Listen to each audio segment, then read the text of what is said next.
Bully, probably the most underrated Rockstar game ever, released back in 2006 and ported to the Xbox 360 and PC a few years later, named Bully Scholarship Edition. While the port runs amazing on the Xbox 360, PC version wasn't the same. It has crashing issues, audio bugs, and many more glitches. Luckily, most of this can be solved with a simple fix. So in this video, I'll go over the entire game and conclude if this game still holds up nearly 17 years later, and if you should buy the game in 2023. I'll split this review in 3 different categories: story and gameplay, soundtrack, and issues that I have with the game, if I can find any. Before I start, I'd like to give a warning. I may reveal slight parts of the game's story. I'll mainly just reveal the start of the game and maybe a few other parts, but I won't spoil the plot or anything. James, mainly known as Jimmy Hopkins, gets dragged to Bullwolf Academy by his uncaring mother and stepdad. They abandon him at this boarding school to go on a full-year honeymoon. Yes, you heard me correctly. A 365-day honeymoon. Seconds after his parents leave, he meets Miss Danvers, one of the school's higher-ups, that greets him and welcomes him to the school in a very strange way. Don't keep Dr. Crabblesnitch waiting.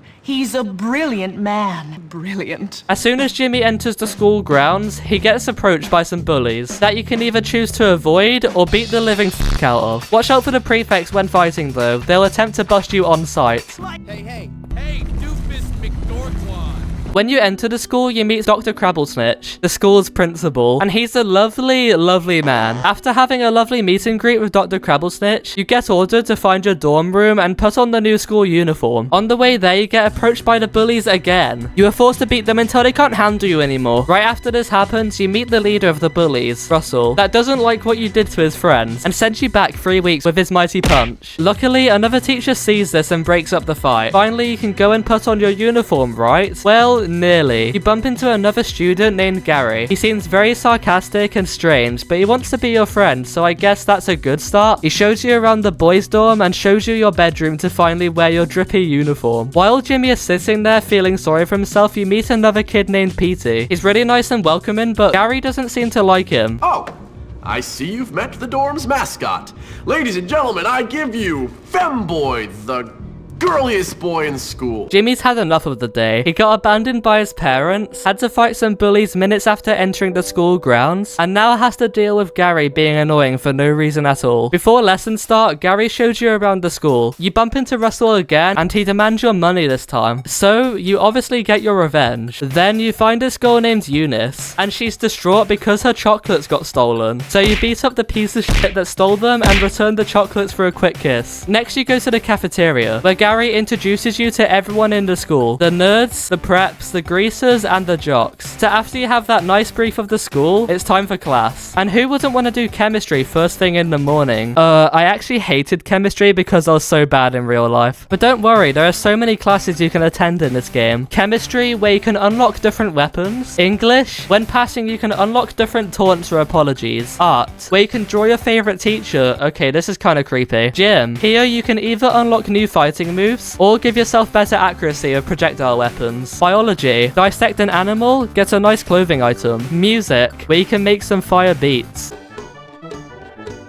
Shop, repair a bike and unlock one yourself. Photography, take pictures of your surroundings. This one is actually really fun. Geography, match the country flags onto a blank map. Okay, I actually hate this one. Math, again, another class I despise with a passion. English is personally my favorite class. After chemistry class is over, you get firecrackers, but you might want to put them away quickly because next you have another chit chat with Dr. Crabblesnitch, and he very much disagrees with Jimmy's opinion on the school. After your chat, you bump into another bully that shoots you with his slingshot. This pisses off Jimmy so bad that he has to chase him down. While you chase this bully, he gets his friends to back him up. So you have to waste your time beating all the other bullies up before you can get to Davis, the one that shot you. You can get revenge by throwing bricks or trash can lids at him to knock him down from his height advantage. After you knock him down, you steal his slingshot. This is one of the many weapons you can unlock throughout the game. Gary somehow knows you own a slingshot now, so he wants to help you learn how to use it. So he takes you to the abandoned school bus, and you need to smash the windows with your fantastic aim. Then he guides you towards the football field and tells you to climb the tree and wait for the football game to start. Okay, this is getting a little weird. You then have to shoot the jocks with your slingshot, and yay, you passed the mission. Now it's time for my favorite class, English. Here you have some scrambled letters that you need to make words out of. The more you get correct, the more percentage you receive to pass the class. And if you pass, you unlock social bonuses. Russell, smash, stupid face!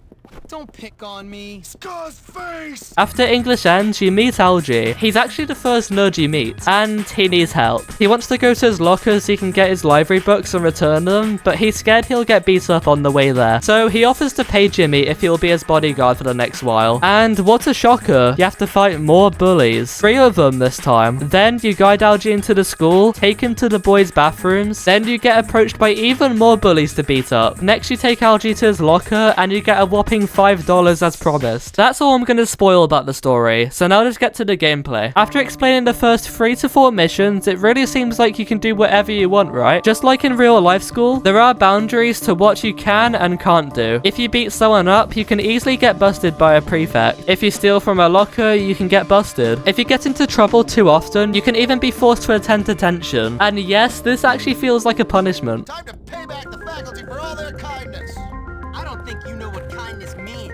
Throughout Bully, there is so much more to do than passing the story mode. You can do side missions, challenges to unlock save points, do jobs to earn extra cash, and even drive a go-kart. You can do errands for people such as finding their dog and bringing them back, or even throwing a firecracker down the toilet for some extra cash. There's also collectibles in this game that give you rewards for finding them all. The 75 rubber bands, 40 GNG cards, a rip-off of Dungeons and Dragons, 6 radio transistors, and 25 garden gnomes all scattered around the entire map. But don't worry, I won't spoil the rewards for finding them all. You can ride bikes, unlock a skateboard, ride mopeds, and even go-karts. You can even do a fancy dress in this game. You can be an elf, a ninja, and even a skeleton. Speaking of skeletons, there are different seasons you can experience in this game. In autumn, you get missions building up to Halloween night. In late autumn, you get missions building up to winter. In winter, you get many Christmas-themed missions and weather cycles. In spring, nothing much here apart from the game looking brighter and nicer. And summer is where the game ends around. Not many games include weather and season changes, so this is really a breath of fresh air. You also don't get school-related games much, so this game is completely original. Yes, it gets compared to GTA because it includes violence and it feels like a Rockstar game because it is a Rockstar game. It's actually really different to the GTA series. It has its own personality. It probably relates to people more than GTA could because it involves school problems and character development. Every NPC and character has their own personality and charm to them, but in every GTA, every NPC is just to make the game feel more full. They don't mean anything to the game. I could go on for hours about Bully being its own game, but I don't want to drag this on for much longer. Next, we have the soundtrack. This is a straight banger and a masterpiece. Every track is different, from a stealthy feel to a fighting set track, and they all sound good. Not one track sounds bad at all. Luckily, if you want to listen to it yourself, the soundtrack is included in the PC port game files. Props to Sean Lee for creating this masterpiece all on his own. When you listen to the soundtrack, just think, one guy made this entire thing. Since there are so many songs, you don't hear the same ones over and over again until it bores you to death. Yes, the same background song plays all the time in Free Roam, but since it's so chill, it has an exception. I've heard this exact same song for hours and hours over the last 10 years of owning this game, and I'm still in love with it. There's not really much more to say about the soundtrack, since it's just a playlist full of tunes, but if you're interested, for sure give it a listen. Now it's time to go over the issues with the game, and to be honest, there isn't much wrong with the game. The PC port nearly sucks, with its frequent crashing on Windows 10 and audio bugs with certain headphones. Realize how much you suck!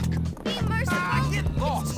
But luckily, using a file, you can fix the crashing and even boost the game FPS and render distance to make the gameplay even smoother. The game itself also feels decently long, but around the end of the game, you can tell the end was kind of rushed and all pushed together to get ready for release. But apart from these 2 points, I have no other problems with the whole game. So, should you buy Bully Scholarship Edition in 2023? I'd say go for it. You don't have much to lose. The game's price has dropped so much on Steam due to the age of the title, and you can find it easily in game stores for Xbox. The Xbox version even works on newer consoles, so don't worry. It's really easy to play Bully. Even after all these years, the game is still original with the school setting and seasonal changes. Games never include these. This was also way before Rockstar only cared about shark cards and microtransactions, so you already know this game is going to be a banger. If you enjoyed this video for nostalgia purposes or even to help you decide to get this game, please leave a like and subscribe. I'm trying to reach my first goal of 1,000 subscribers. If you have any questions about this game, please let me know in the comments. I've played Bully way too much over the years, so I know pretty much everything. Thanks for watching.